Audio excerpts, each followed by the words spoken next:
नमस्कार दोस्तों। कनाडा में जो अभी इतनी गर्मी बढ़ी थी उसके पीछे रीज़न क्या है और वो किस वजह से बढ़ी थी, आज हम उसके बारे में बात करेंगे। तो आपका ज़्यादा समय नहीं लेंगे और वीडियो को शुरू करेंगे।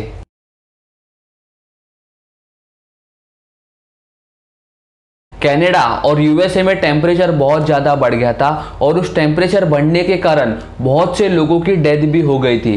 कनाडा में तो टेम्परेचर 49.5 डिग्री सेल्सियस तक बढ़ गया था। अमेरिका में भी टेम्परेचर बहुत ज़्यादा बढ़ गया है और ये बहुत टाइम से चल रहा है और वहाँ के लोगों के लिए और साइंटिस्ट के लिए एक चिंता का विषय बन गया है।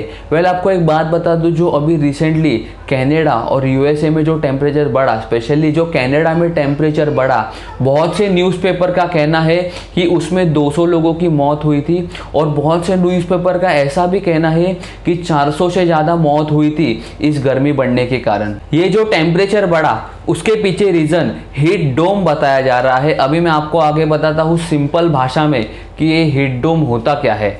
The national oceanic and atmospheric administration of US department of commerce, उनके अकॉर्डिंग हीट डोम तब होता है जब वातावरण गर्म समुद्र हवा को किसी ढक्कन की तरह फंसा लेता है।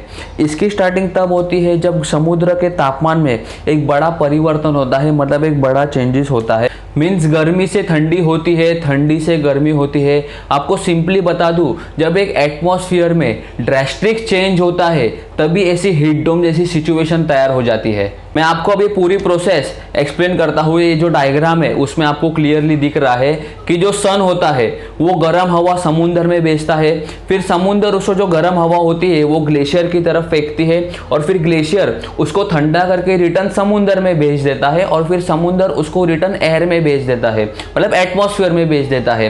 तो वैसा सर्कल जैसा प्रोसीजर चालू रहता है। बट यहाँ पे कैसा सीन हुआ कि जब सूरज ने गर्म हवा समुद्र की तरफ भेजी, समुद्र के अंदर आई, वो ग्लेशियर की तरफ टकराई पर वो रिटर्न बाहर ही नहीं गई, क्योंकि जो समुद्र के ऊपर का जो सरफेस होता है वहाँ पे जेट स्ट्रीम का सिचुएशन हो गया था, जिसकी वजह से जो गर्म हवा थी वो समुद्र के अंदर ही रह गई और जो हीट डोम का सिचुएशन क्रिएट हो गया। अभी सबसे बड़ा सवाल कि ये हीट डोम कितने टाइम तक रहेगा। अभी जो नेशनल ओशनिक डिपार्टमेंट वाले हैं उनकी एक रिसर्च है और उस रिसर्च के हिसाब से इसका जो हीट डोम का फॉर्मेशन होता है वो काफ़ी डेंस होता है और इतना डेंस होता है कि वो धीरे धीरे करके फिर वो ख़त्म भी हो जाता है। मतलब नॉर्मली जो हीट डोम होता है वो एक हफ्ते से ज़्यादा रहेगा नहीं, ऐसा रिसर्च का कहना है। तो जो हीट डोम है वो एक हफ्ते के अंदर ख़त्म हो जाएगा। अभी जब ऐसी सिचुएशन आई तभी नो डाउट लोगों को फ्रिज, कूलर, एसी की ज़रूरत पड़ेगी और वही हुआ।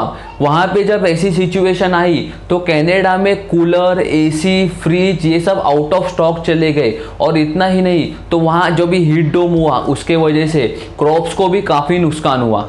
अभी सबसे बड़ा सवाल कि ये हीट डोम के पीछे रीज़न क्या है और इसके पीछे गलती किसकी है। तो इसमें आपको बता दूं, इसमें हमारी गलती है, क्योंकि जो ग्लोबल वार्मिंग बढ़ रहा है उसके वजह से ये हीट डोम का सिचुएशन हुआ है। 2016 में एक रिपोर्ट निकाला गया और उस रिपोर्ट के हिसाब से ईयरली 3 बिलियन से लेके 7 बिलियन तक पेड़ों को काटा जाता है।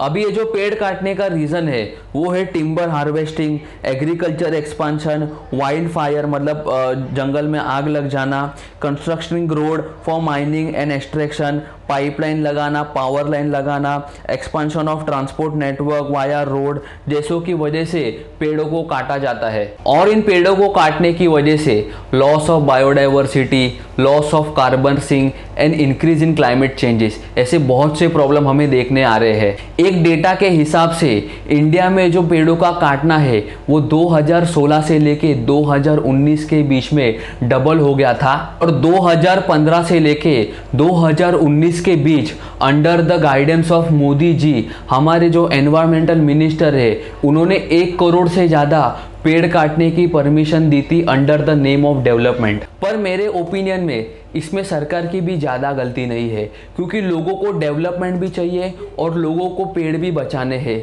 अभी हमें कुछ ना कुछ तो सेक्रीफाइस करना पड़ेगा, पर डेवलपमेंट के नाम पे जो पेड़ों को काटा जा रहा है उसे हमें रोकना चाहिए।